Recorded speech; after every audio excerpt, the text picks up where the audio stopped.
நமது Pudugai star YouTube news தொடங்கப்பட்டு இன்றுடன் 10 ஆண்டுகள் நிறைவடைந்து 11வது ஆண்டில் அடியெடுத்து வைக்கிறது. தொடர்ந்து ஆதரவளித்துக் கொண்டிருக்கும் ஊடக நண்பர்களுக்கும் விளம்பரதாரர்களுக்கும் புதுகை ஸ்டார் யூடியூப் நியூஸ் தங்களது நெஞ்சார்ந்த நன்றியை தெரிவித்துக் கொள்கிறது. அண்மை செய்திகளுக்கு தொடர்ந்து இணைந்திருங்கள் புதுகை ஸ்டார் யூடியூப் நியூஸுடன். வீதி மீறினால் விபத்து ஏற்படும் என தொழிற்சாலைகளின் பாதுகாப்பு இணை இயக்குனர் எச்சரிக்கை செய்தார். அரக்கோணம் அடுத்த இச்சிப்புத்தூரில் இயங்கி வரும் எம்ஆர்எஃப் டயர் தொழிற்சாலையில் தேசிய தொழிலாளர் பாதுகாப்பு மாத நிறைவு விழா நடந்தது. பொது மேலாளர் ஜான் டேனியல் தலைமை வகித்தார்.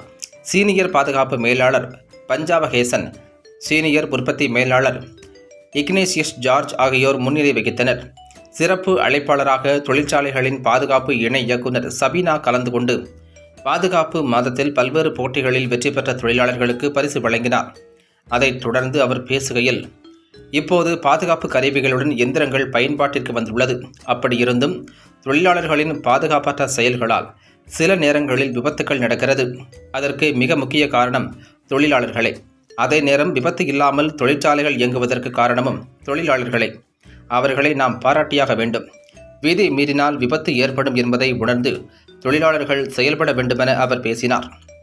தொழிலாளர் நலசங்க தலைவர் ரமேஷ், பொதுச் செயலாளர் சுரேஷ், பாதுகாப்பு குழு தலைவர் சிவகுமார், பொறியியல் துணை பொதுச் செயலாளர் எல்வின், கணக்கியல் துணை பொது மேலாளர் கணபதி மற்றும் மக்கள் தொடர்பு அலுவலர் கஜேந்திரன் உள்ளிட்ட பலர் இந்நிகழ்வில் கலந்து கொண்டனர்.